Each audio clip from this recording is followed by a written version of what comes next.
If you're watching this video and you're somehow not familiar with the wonderful television show known as Doctor Who, well, you should be if you're at all into science fiction. It originally ran from 1963 through to 1989 across 26 successful seasons, came back in 1996 for an attempted relaunch, and has recently had success with a revival/reboot of the series since 2005, which at the point of writing this has upped the season count to almost 40. This is without question my favourite television show of all time. There are many different eras to it, and whereas I definitely do have in my mind a golden one for the show, I definitely do enjoy a mixture of what it has to offer.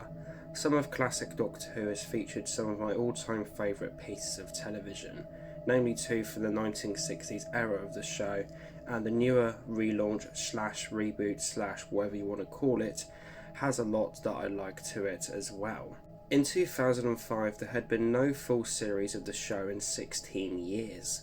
However, thanks to a wonderful chap by the name of Russell T Davies, the show was brought back in an exciting new form. For myself and quite a few other people that weren't around whenever the original run was going on, this is how we found out about the show and in turn got into it, and also how we got exposed to the older episodes from the last century. From my own personal perspective, I would say that classic Doctor Who is most definitely the strongest out of the two separate runs of the show. I do like the new series to an extent, namely up to around when David Tennant left, but afterwards it's a bit patchy for me, with it still occasionally churning out brilliant episodes here and there, such as Spyfall Part 1. 2005 was the year that I got into the show, with the very first episode of the relaunch, Rose. It's safe to say that my tiny 6-year-old mind was absolutely blown, and I immediately became infatuated with the show. Over the years I was a massive fan of it, with me watching every single new episode that was done of the show and also buying the merchandise, which included many classic series stories on DVD as well. 2013 was a pretty damn significant year, not just for me but for the show also, as this was its 50th anniversary year. On the 31st of March, I uploaded my very first Doctor Who YouTube video. Because of the show being as popular as it was back then, and maybe also because of the fact that it was the 50th anniversary of it, my video was found by many other fans, and as such I was plunged into the vast fandom that is articulated around the show. By the point of 2013 I was still a fan of the show, but not as big of a fan as I had used to be. Thanks to this exposure to the fandom, that all changed however, and I became a super fan again. My first video that I did on Doctor Who was my DVD collection that I had at the time. After this, and after getting back into the show heavily, I started to expand my DVD collection and in turn did videos on them. At the same time as my channel was progressing, evolving and changing over the years, I continued to follow the show and watched its new material, with myself being one of many that probably has memories of going to see the 50th anniversary special The Day of the Doctor in the cinema. As the years went on and as the show was getting progressively worse with the Stephen Moffat and now Chibnall eras, the surface cracks of the fandom began to widen. Thanks to the nosedive that the show was taking with regards to quality, the bad eggs of the fandom began to multiply for me and became much more visible, as well as many more being created. The Doctor Who fandom simply started getting worse and worse as the show itself did the same.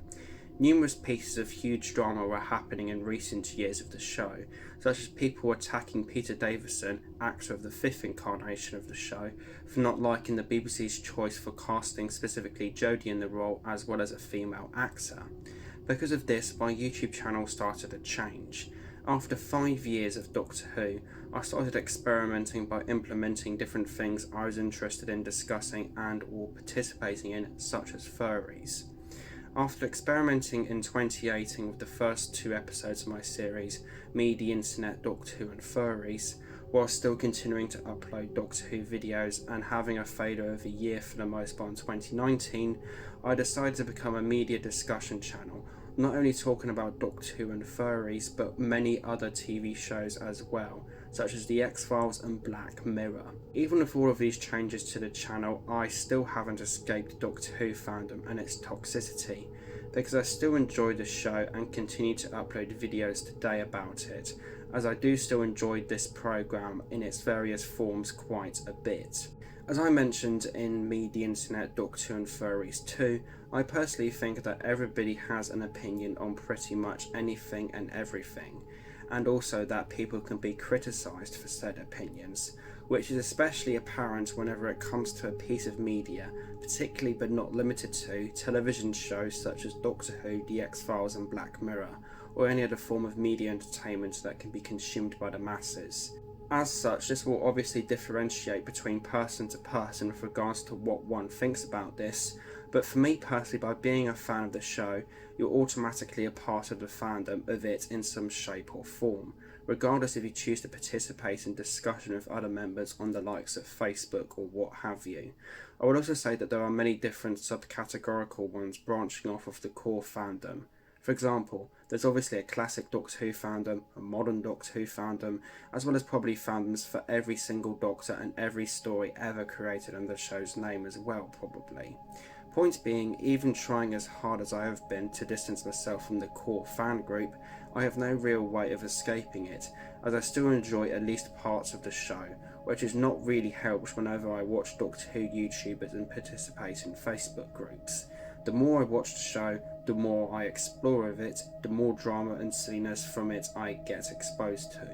As I said earlier, you're bound to get very heavily opinionated points of view whenever it comes to a piece of media that is hugely enjoyed by the individual or many others, as they would have very strong thoughts on it and would want to either defend or discuss it heavily.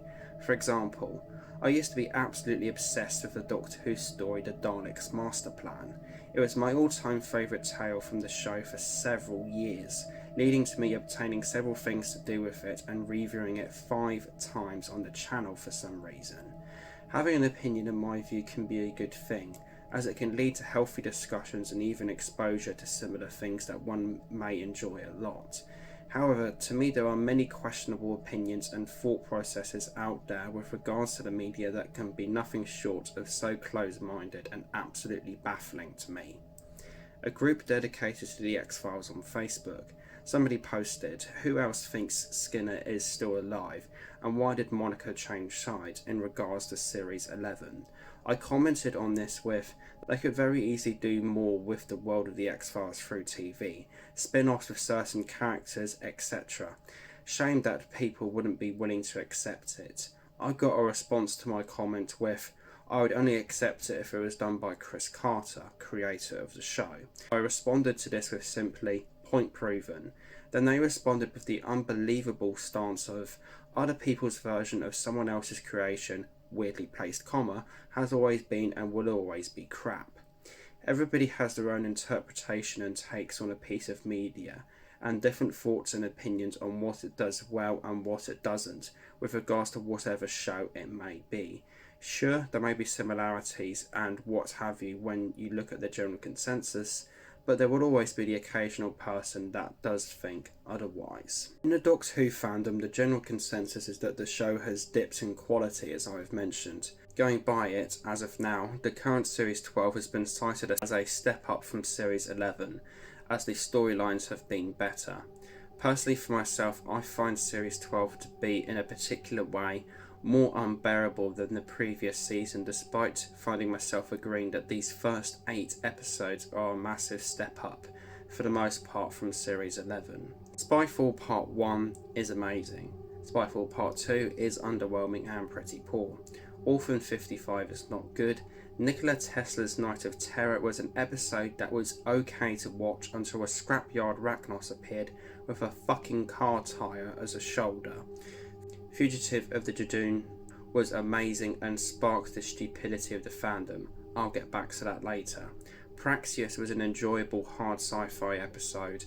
Can You Hear Me was an interesting episode which featured a different manifestation of the same god that the Celestial Toymaker was a manifestation of, and then the haunting of Villa Diodati happened. Going by the general consensus and to set myself up here, the most hated episode of the series has been Orphan 55, an instalment so detested that I've heard some say it is literally the worst episode of all time. Whereas I do agree that it is not a good episode, the rather well received The Haunting of Villa Diodati is actually my least favourite episode of Series 12. To put things into perspective, I would give Orphan a 4 out of 10 and Diodati a 1 out of 10.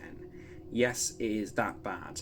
But then again, I don't hate Orphan 55 as much as some people do, as it is okay up until the end for me, save for the 2 pensioners. My main problem with Series 12, and also why this is more unbearable to Series 11 to an extent, is that the overall set of 8 episodes is somewhat intellectually challenging for me, in a sense that this batch of stories seems to have the mindset of that its own audience needs everything explained to them. The 13th Doctor in this run of episodes has just been either alright or unbearable for me. The unbearable part is because she is nothing more but an exposition machine to explain things to her companions, who are also being treated as idiots as well, and the viewers in a lot of the episodes, with one of the worst cases being Praxius. This 8th episode is not only full of hollow characters, forced lines and humour, terrible writing, a dreadfully characterised and lacking in logic, ironically enough, Cyberman, but is the complete antithesis of my point of this series being intellectually challenging. There is an arc in the overall 10 segments of this series which started off primarily in Spyfall Part 2, continued in Fugitive of the Judoon, and continued again in The Haunting of Villa Diodati, with this episode leading into the 2-part finale, Ascension of the Cybermen and the Timeless Children.